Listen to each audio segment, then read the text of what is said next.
Voilà. Bonjour à tous qui nous écoutez sur LinkedIn et également sur YouTube en streaming. Nous sommes ravis de passer ces prochaines 30-40 minutes ensemble sur un sujet absolument majeur qui est le Haut Commissariat au Plan que le Premier ministre Jean Castex a annoncé le 15 juillet dernier. Alors, on en a beaucoup parlé ces derniers jours. L'objectif de ces auditions, c'est d'interroger avec un groupe d'observateurs très avisés du monde économique et politique français que pourrait être cet outil, comment on en fait un outil adapté au XXIe siècle, quelles en seraient idéalement les modalités, quelles priorités doit-il avoir, voilà. Donc, plein de questions qu'on va poser à notre premier invité. Donc, déjà, merci beaucoup à vous, Cécile Maisonneuve, qui dirigeait la Fabrique de la Cité, d'être avec nous. Bonjour, merci de votre invitation. Et donc, ceux qui vont mener les débats, c'est donc Jean-Marc Vittori, éditorialiste aux Échos, et Philippe Escande, journaliste au journal Le Monde. Je mettrai probablement également un tout petit peu mon grain de sel. Cécile, voulez-vous commencer? Qu'est-ce que vous pensez, vous, de ce haut commissariat? Je pense que, un petit peu comme tout le monde, j'ai été surprise de cette annonce, non pas tant sur le principe lui-même que sur la démarche, à savoir une annonce très jupitérienne. Vous avez dit que ça avait été annoncé par le Premier ministre, mais on sait tous que c'est quand même très porté aussi par le Président de la République, et une démarche finalement pas du tout dans l'air du temps, la manière dont elle a été annoncée, qui vient d'en haut, très descendante, et finalement qu'on pourrait croire bis repetita, c'est-à-dire on revient à ce qui aurait pu exister dans le passé, une vision finalement très gaulliste. En réalité, j'ai été surprise par ces modalités-là.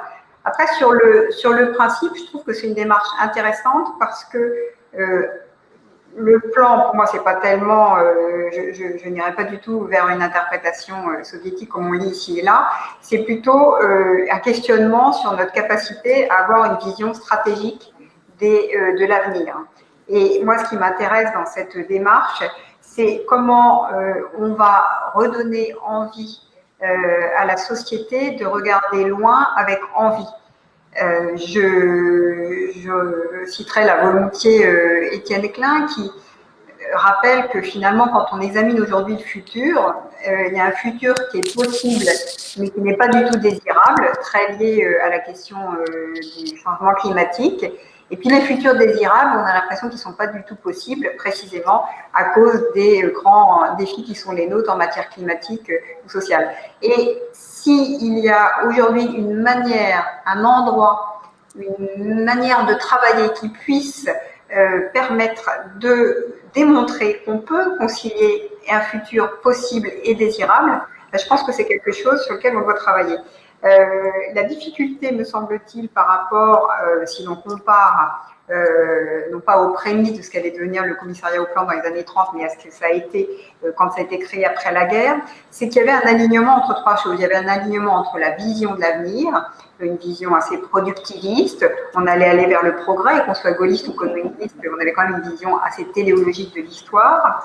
Il y avait un alignement donc, entre cette vision, entre les personnes qui les portaient, donc cette espèce de technocratie qui n'était pas tellement une technocratie comme on l'entend aujourd'hui, c'est-à-dire plutôt énarchique, mais qui était très portée, comme vous le savez, à la fois par des polytechniciens et des chefs d'entreprise. Jean Monnet, quand même, avant tout, à l'origine, un chef d'entreprise.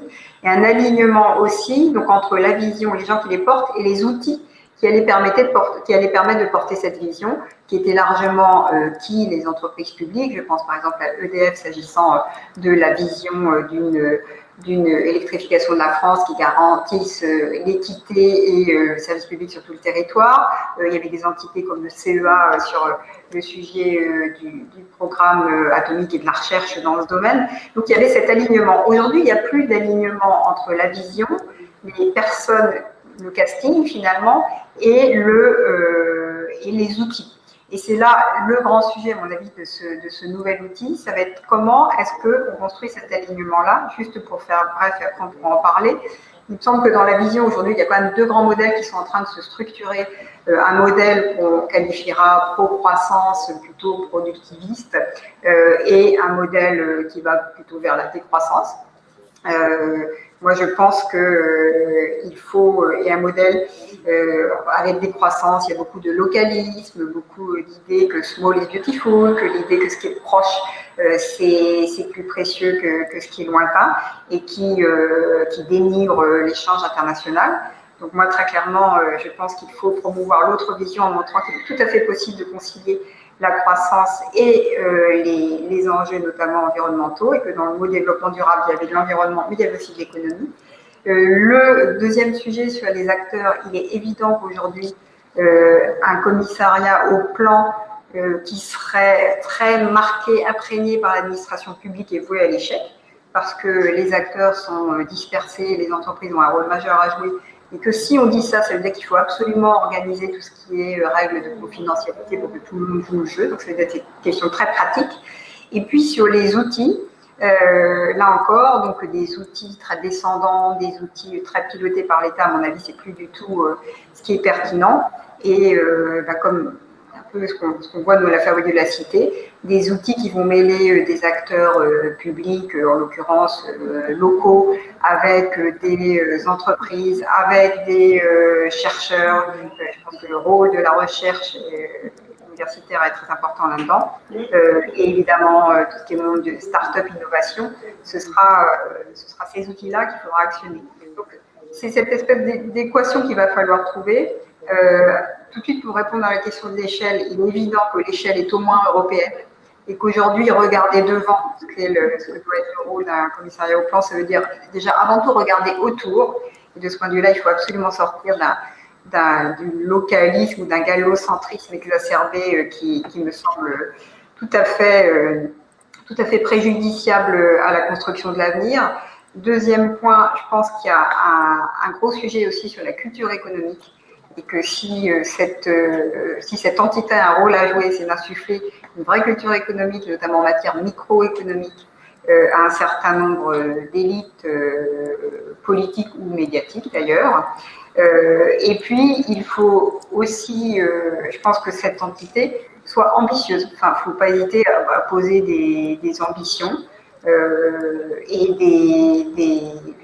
des objectifs qui soient grands, et non pas essayer de limiter les dégâts. Voilà, de penser petit en disant comment on va limiter les dégâts.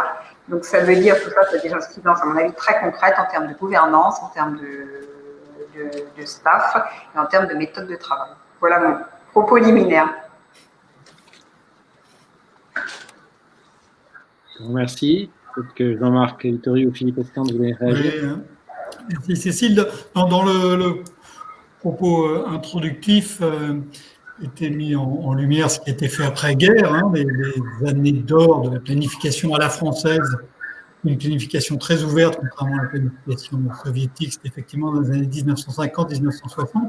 On voit bien pourquoi c'était un bon moment, parce qu'on était après la guerre, on avait besoin d'une production qui était très centralisée, enfin d'une organisation de la production, de la reconstruction. Et quelque chose d'assez centralisé, avec des industries à l'époque qui étaient des industries de production lourde.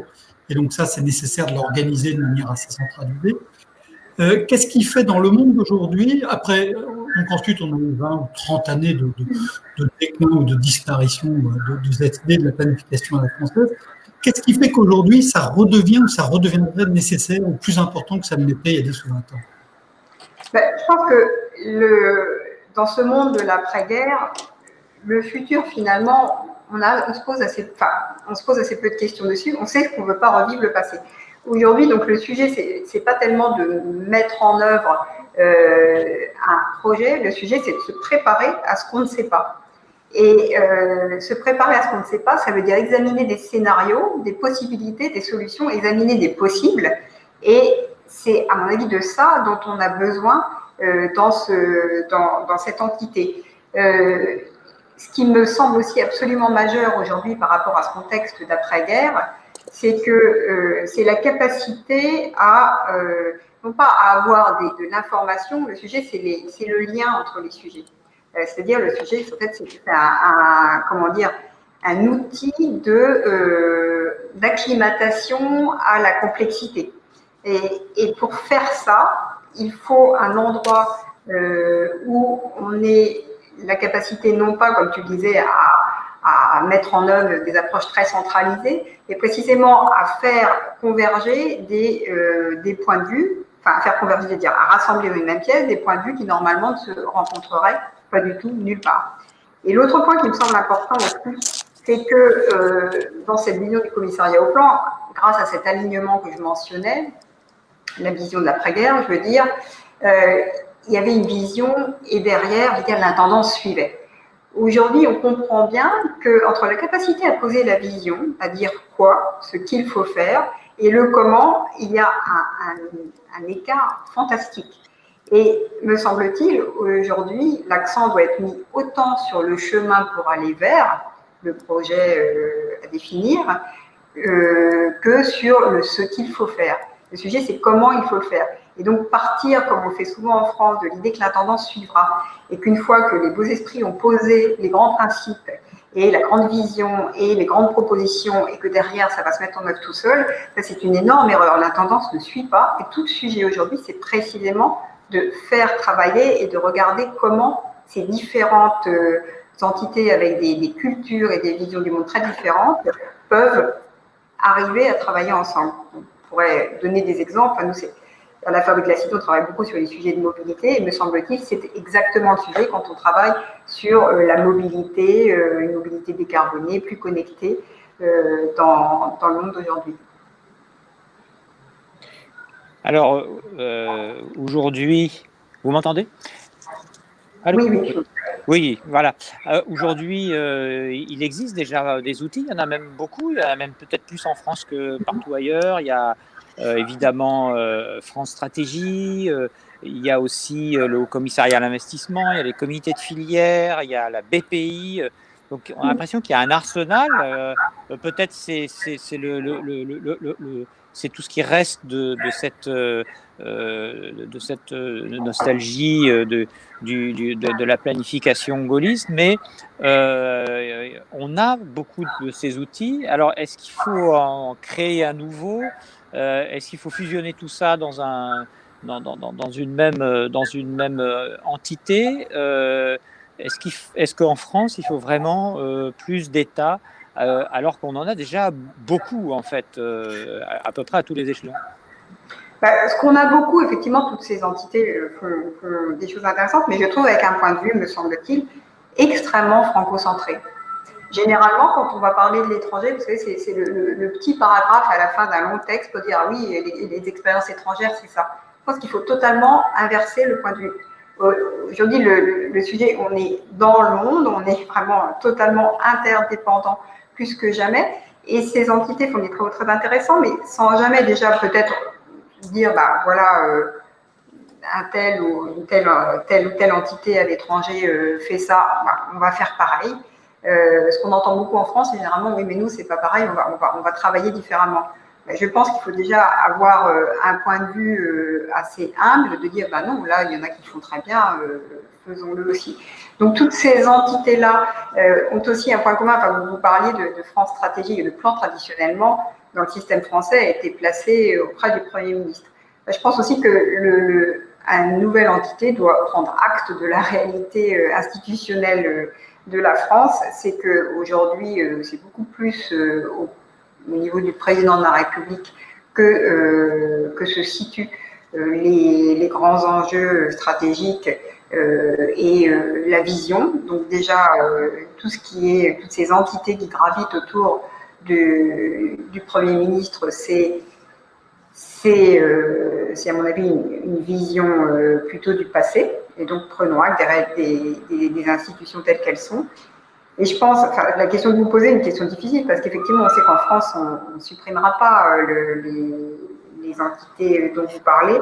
Donc, c'est pourquoi cette nouvelle entité doit se définir totalement différemment, et par sa gouvernance, et par sa méthode de travail, et par peut-être la clarification de son positionnement sur le fond. Je parlais tout à l'heure d'une vision du monde qui est en train de se structurer entre une vision autour de la décroissance, un autre monde, le monde d'après, etc. Et une vision qui essaie de concilier les sujets de croissance et d'environnement, peut-être que par rapport à toutes ces entités, il faut que cette nouvelle entité se positionne clairement. Voilà, il y a deux visions du monde qui se structurent. Nous, on travaille plutôt dans tel ou tel cadre. Donc peut-être une entité qui soit une entité experte, spécialiste, mais qui affirme clairement son positionnement, peut-être plus clairement que ne le font les différentes entités que vous avez mentionnées. Est-ce qu'il faudrait les fusionner? Est-ce qu'il faudrait en... Vous, par exemple, vous êtes un think tank qui dépend d'un grand groupe industriel, qui a une réflexion intéressante sur la ville. Quels sont vos interlocuteurs à l'État? Comment vous dialoguez, vous faites passer vos messages, puisque vous réfléchissez au futur de la ville, quels sont vos interlocuteurs et qu'est-ce qui vous manque précisément, oui, précisément, moi je trouve que les interlocuteurs, enfin, au-delà d'être aujourd'hui à Fabrique de la Cité, moi je viens moi-même de l'appareil administratif, puisque j'ai été 10 ans administratrice des services de l'Assemblée nationale. Et aujourd'hui, donc d'une part, je ne sais pas exactement, quand je vais voir une entité publique, je ne sais pas exactement qui décide et comment ça décide. Donc je pense qu'il y ait une entité qui clairement soit positionnée de manière très stratégique dans l'appareil d'État, avec une mission stratégique sur l'avenir du pays, ça me paraît important, parce qu'aujourd'hui, je ne sais plus qui porte exactement cette vision, macro. Et puis, dans un autre point, moi, qui me frappe dans notre capacité à interagir avec la sphère publique, dont encore une fois dont je viens, c'est je le disais tout à l'heure, c'est cette difficulté à considérer que la manière dont on va mettre en œuvre les choses vaut autant que la nature de ce qu'on va mettre en œuvre. Et c'est-à-dire, le sujet n'est pas tellement à quoi va ressembler le point B, c'est comment on passe du point A au point B. Et je trouve que cette capacité à se mettre autour de la table pour parler de choses très très concrètes, mais très concrètes, du comment, aujourd'hui je ne sais pas où se trouve l'endroit en France où on peut faire ça de manière assez efficace. Juste un exemple, quand on parle, donc nous on est beaucoup sur les sujets d'innovation urbaine, d'expérimentation, j'ai travaillé par ailleurs dans le cadre du comité de prospective de la Creux sur tout ce qui concerne aujourd'hui les données dans l'énergie du côté du consommateur. Une manière de lever à la fois les craintes des consommateurs individuels et les craintes aussi des entreprises qui, dans le cadre de la législation sur la protection des données, ne savent plus trop ce qu'elles ont droit ou pas droit de faire, c'est de mettre en place ce que les anglo-saxons, notamment les Anglais, l'ont fait d'abord en matière d'innovation financière, aujourd'hui en matière de données personnelles, c'est des sandbox. Et le sandbox, je trouve que on peut l'appeler comme on veut, on trouvera sans doute un bon terme français, le terme bac à sable n'est pas très bon, mais qu'est-ce que c'est? C'est de dire, c'est le régulateur lui-même, dans des pays où il y a moins de régulation écrite qu'en France, qui dit, moi je vais vous dire à vous réguler, je vais vous dire, on va définir ensemble comment on peut déroger aux droits existants pour essayer d'innover. Et je ne vous sanctionnerai pas, puisque moi, le régulateur, je vais voir avec vous comment on va définir ces manières de déroger. Et là où c'est intéressant, c'est que ça permet un tout autre dialogue, et moi je l'ai bien vu dans ce que, par exemple, a fait le régulateur des données anglaises en matière d'énergie.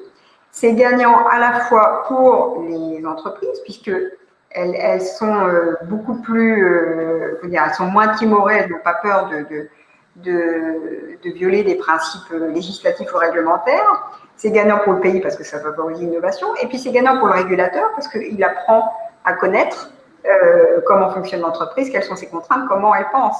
Et donc, ces manières de travailler extrêmement pragmatiques sur des sujets très concrets, en Angleterre, ils l'ont fait aussi, par exemple, sur les données de santé avec le système du National Health Service. C'est extrêmement pratique. En même temps, ça répond à des enjeux fondamentaux. Comment je vais innover sur les services liés à la collecte de données en matière de santé, d'énergie, etc. Mais c'est vraiment, tout est dans la méthode. Et de ce point de vue-là, moi, par exemple, j'avais soulevé le sujet sur les questions de reconnaissance faciale dans l'utilisation de l'espace public dans les villes. Vous avez un certain nombre de principes qui sont posés par le RGPD, mais la manière dont on peut les interpréter est tellement ambiguë que sans capacité sans outils, sans lieu où on peut dialoguer et façonner ensemble les manières d'innover, eh bien, personne n'osera aller vers ces technologies. Et si vous regardez, la ville de Nice a essayé de mettre en œuvre une expérimentation en la matière et ça a tout de suite donné lieu à un bras de fer avec la CNIL. Là où si vous dessinez d'autres méthodes de travail qui permettent à chacun de poser clairement, enfin au régulateur de poser clairement les règles du jeu et après à chacun de jouer sa partition, c'est beaucoup plus efficace.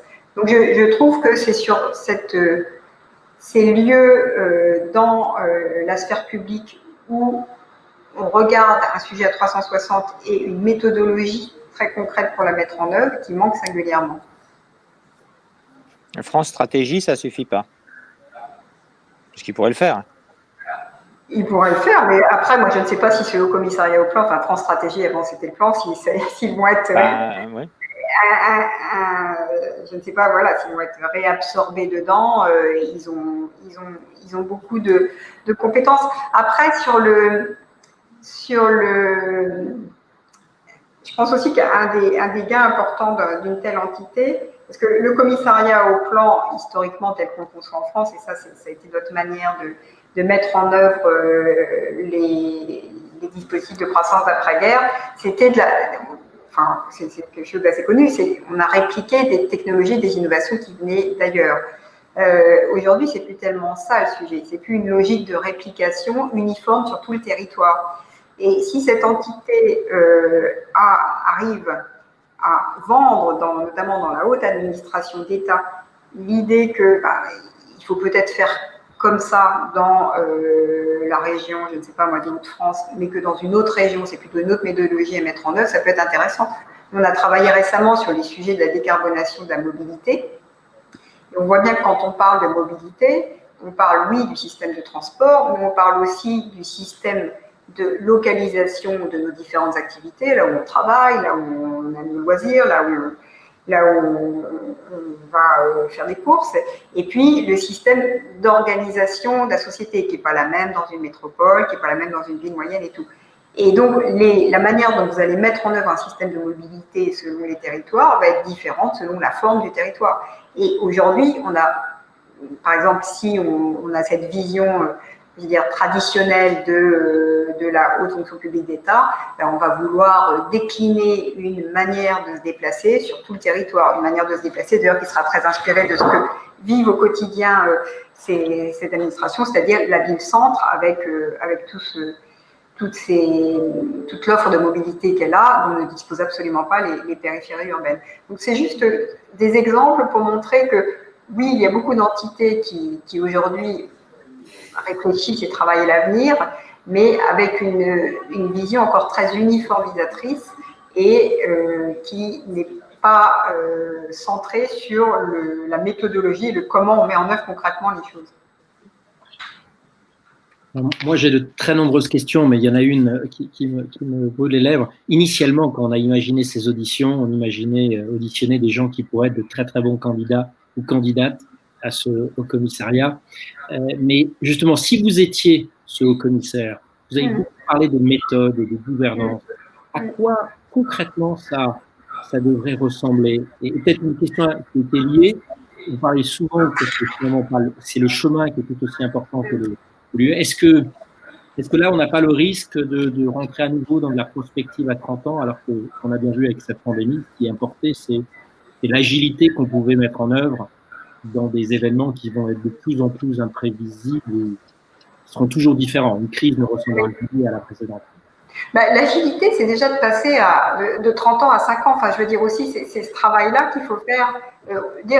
Il faut évidemment, les pays qui savent se projeter dans l'avenir ont une vision à 30, 40 ans. Enfin, on sait bien, la prospective implique cette vision de très long terme. Mais le sujet, c'est comment vous déclinez ça. La vraie difficulté, c'est de prévoir à 5 ans, on sait bien.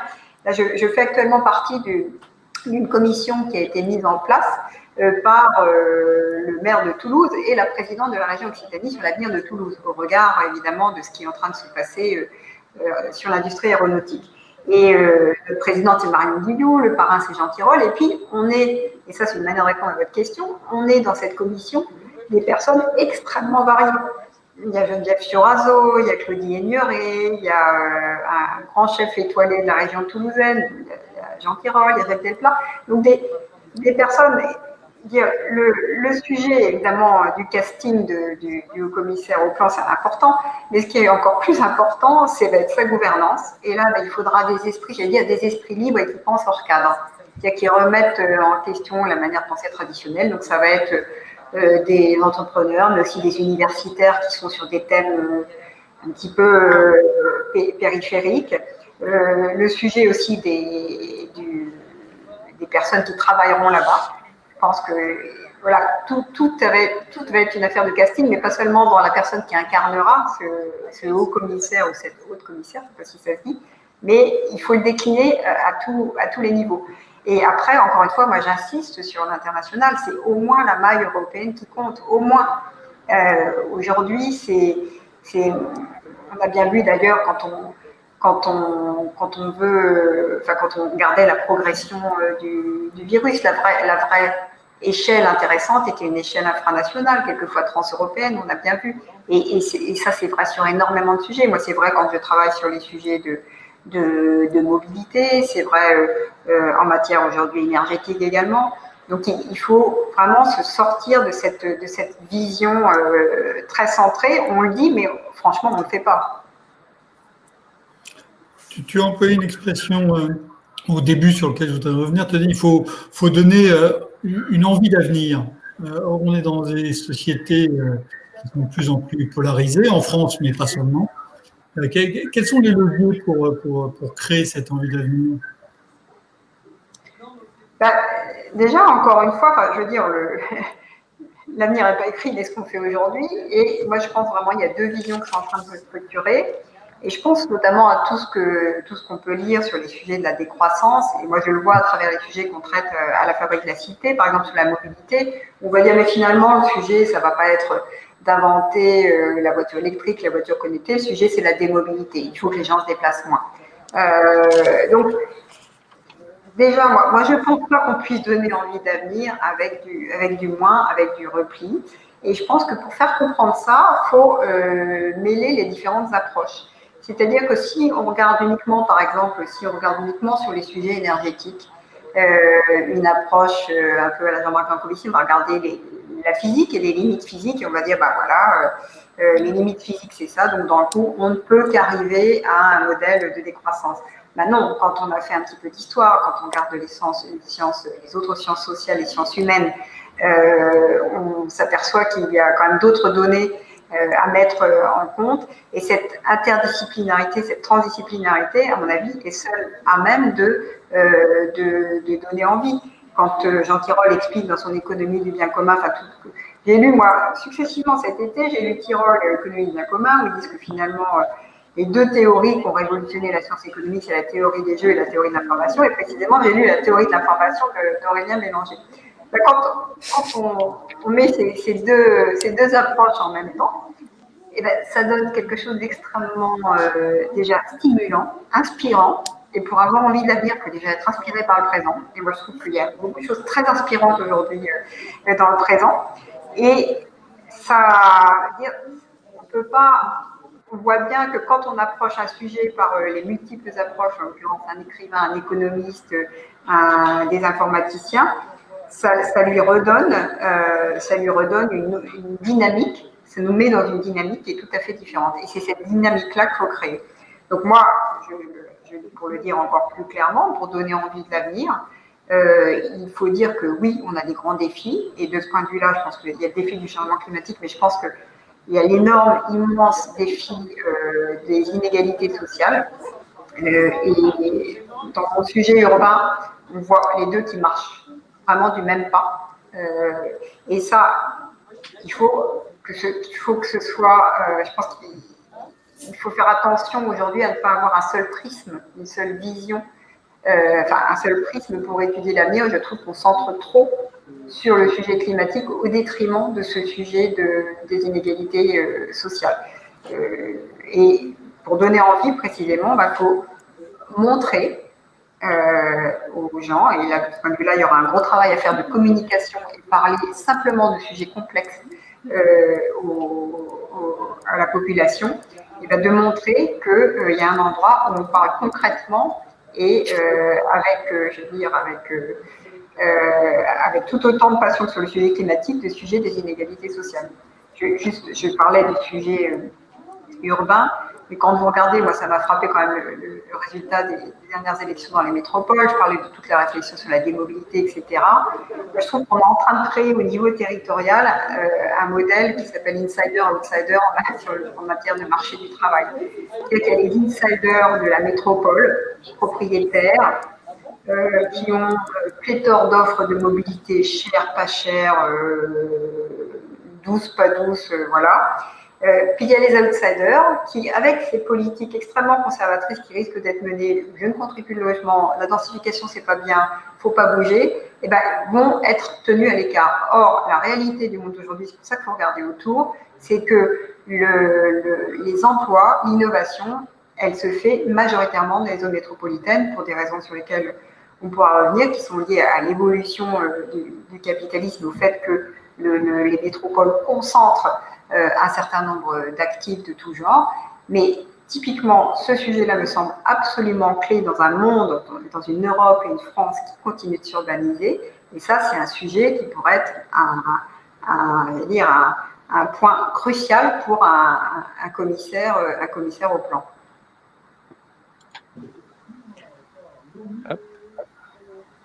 Oui, alors vous qui voyagez quand même beaucoup, ouais, qui avez voyagé beaucoup, est-ce que vous avez repéré quelque part un modèle qui vous semble être soit le plus adéquat, soit celui qui pourrait le mieux s'appliquer à la France? Est-ce que vous parliez de la Grande-Bretagne, mais là justement, ce que vous racontiez, c'est pas un modèle de commissariat centralisé, c'est quelque chose qui est beaucoup plus diffus. Donc, est-ce que vous avez repéré quelque part, en dehors des régimes politiques, bien sûr, un modèle qui vous semble pertinent, efficace? Alors, je vais vous faire deux réponses très différentes. Il y en a peut-être une qui va vous surprendre parce que c'est pas la vision. Oula, j'ai des lumières qui s'allument toutes seules. C'est pas la vision traditionnelle qu'on en a, mais je voudrais vous parler de Singapour. Quand on travaille sur le sujet de l'innovation urbaine, on va forcément à Singapour. Alors, il est vrai que c'est une politique d'une nature différente de la nôtre. Mais pourquoi je vous parle de Singapour? Ce qui m'a intéressé, c'est le lien. Et là, je ressors la casquette littéraire qui fut la mienne lors de ma formation. C'est le lien entre cette capacité à dire voilà notre avenir et à construire un discours sur l'avenir.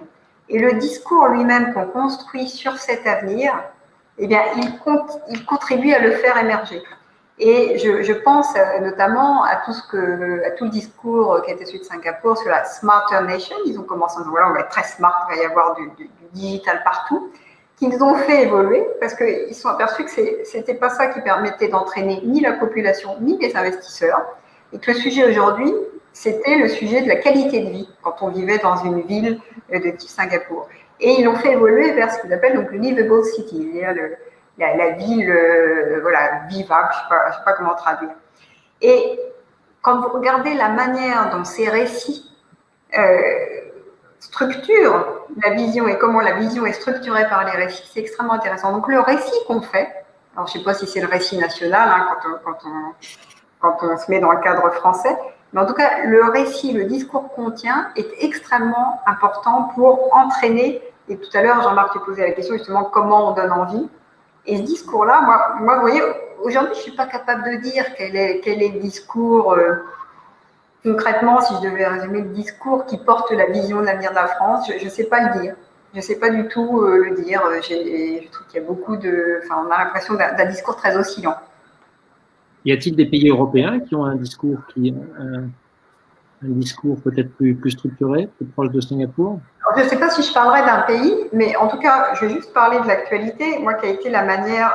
alors, sur la gestion du Covid, c'est pas ça dont je veux parler, c'est sur la manière dont on s'adressait aux gens pendant la gestion du Covid. Et si vous écoutez les discours de Merkel, d'Angela Merkel en Allemagne, c'est en 5 minutes, il y avait le fait scientifique. C'est-à-dire qu'on fait confiance aux gens et à la rationalité, à l'intelligence des gens, on leur parle d'un truc scientifique pur et dur. Deuxièmement, le R0. Le R0, c'était quand même assez parfaitement expliqué. La phrase suivante, c'était les conséquences politiques pour elle, en tant que dirigeante élue d'Allemagne. Donc, ce que ça voulait dire politiquement. Et le troisième élément de la démonstration, c'était ce que ça signifie pour vous, mes chers concitoyens. Et je trouve qu'en 5 minutes, vous aviez quand même on s'adressait à la fois à l'intelligence des gens, on s'adressait aussi avec une certaine autorité, hein, voilà, c'est comme ça, un principe de réalisme assez affirmé, et puis un grand pragmatisme, ce que ça allait signifier concrètement dans la vie des gens. Et je trouve que cette capacité à passer d'une grande aisance aussi avec les sujets scientifiques, et cette capacité à passer du fait global à l'appropriation par l'individu de comment ça va changer sa vie, était assez remarquable. Et je trouve que, alors il est vrai que le discours était aussi nourri par les faits, mais c'est important. Un autre point que je soulèverais par rapport aux exemples étrangers, je reviendrai au sujet urbain. Quand on parle de commissaire au plan, on parle de long terme, manifestement. Et moi, ce que j'ai vu de plus impressionnant, c'est lorsqu'on a travaillé sur les sujets de logement abordable, la ville qui, en Europe et peut-être dans le monde, maîtrise le mieux le sujet aujourd'hui, c'est Vienne, en Autriche. Et la réponse à cette question, alors il y a beaucoup de paramètres, il y en a quand même un fondamental, c'est qu'ils suivent à peu près la même politique en matière de logement depuis un siècle. Donc, la capacité à avoir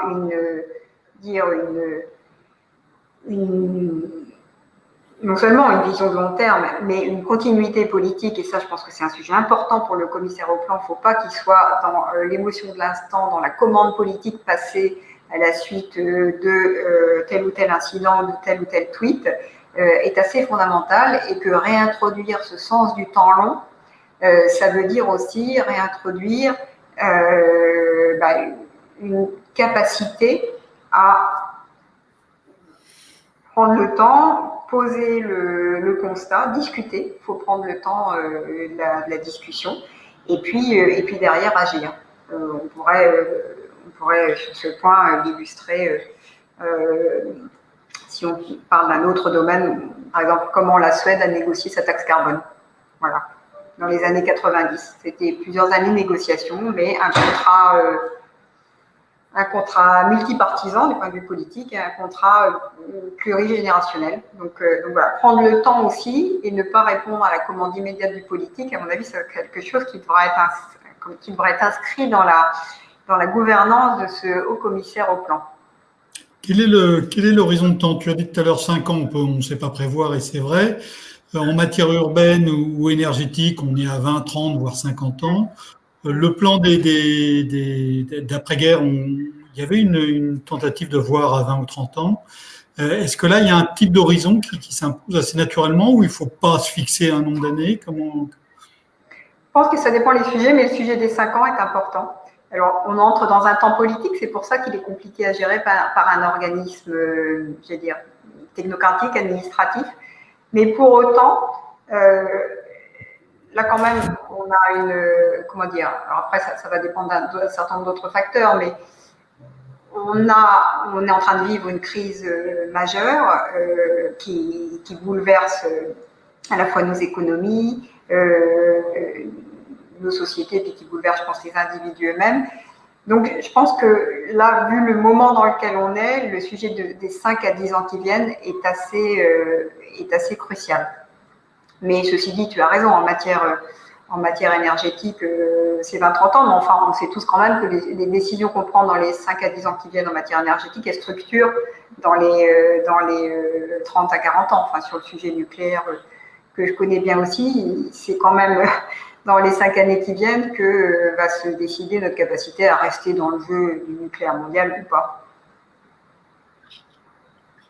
Écoutez, on arrive un petit peu à la fin de l'heure qu'on s'était donnée. Je crois qu'on pourrait passer encore des heures. Je ne sais pas si Philippe Escande ou Jean-Marc a une dernière question. Moi, j'en ai une, mais je vous laisse la primeur. Oui, non, mais moi, je trouve qu'on a beaucoup parlé finalement de communication, de contenu, mais assez peu d'organisation. Or, là, il se trouve que la question, c'est une question d'organisation. C'est-à-dire comment on organise le débat, comment on organise cette vision. Donc, je repose un peu ma question, mais j'entends bien que Singapour, qui est une ville, Vienne, qui est une ville aussi, ont des méthodes particulières, mais à l'échelle d'un pays, est-ce que il y a des organisations qui peuvent représenter de près ou de loin, dans un pays démocratique, à ce qu'on pourrait avoir en France avec le plan?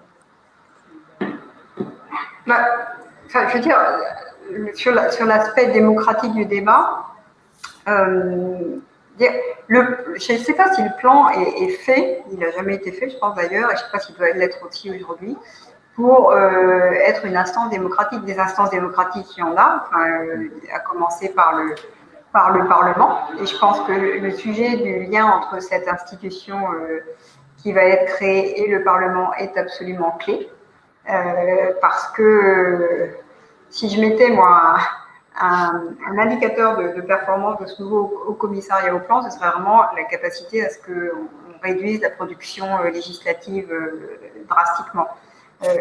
Pour avoir passé 10 ans dans la fabrique de la loi, et encore j'ai quitté il y a 10 ans, je peux vous dire que, enfin voilà, on sait tous qu'il y a beaucoup de lois qui aujourd'hui qui relèvent plus d'une sorte d'outils pas forcément très pratique et un peu du bavardage, et qu'en réalité, la loi, souvent, est plutôt la défaite d'autres systèmes d'organisation. Donc moi, je pense que c'est pas ce plan ne sera pas là pour être le lieu du débat démocratique. En revanche, être un lieu d'une veille extrêmement attentive, précise sur les signaux faibles, et encore une fois, pour regarder loin devant, il faut déjà regarder autour, ça c'est un sujet absolument crucial. Et mettre le doigt, dire attention, ça c'est un sujet important, me semble être une fonction du commissariat au plan, beaucoup plus que d'être un lieu de débat démocratique. Pour ça, je pense qu'on a tous les outils qu'il faut en matière institutionnelle, je disais, le Parlement. Bon, là, il y a eu des tentatives avec la Convention citoyenne, je ne sais pas si c'est très convaincant, mais par exemple, les villes seraient de bons lieux de débat si vraiment on veut débattre sur les propositions de ce commissariat au plan. Je pense que l'échelle géographique du débat compte peut-être tout autant que l'instance elle-même. Mais encore une fois, ce plan ne sera pas là pour être une instance de débat supplémentaire démocratique. Enfin, telle est ma vision des choses.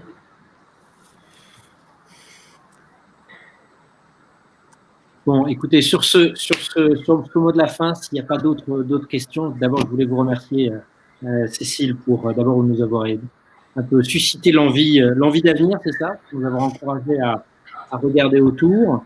Alors, à la fois, c'était une formidable première audition. Je crois que ça va permettre de réagir aussi sur toutes les suivantes qui sont organisées. Alors, on va avoir, pour ceux qui nous écoutent en live, demain à midi, Jean Pisani-Ferry, donc un ancien titulaire du poste de patron de France Stratégie. À 17h30 jeudi, on aura Patrick Artus et de nombreux autres qui viendront partager leur point de vue. L'idée, c'est d'être constructif et de s'assurer qu'on ne loupe pas cette chance, qu'on ne rate pas cette chance de créer un outil adapté à notre siècle, à nos concitoyens.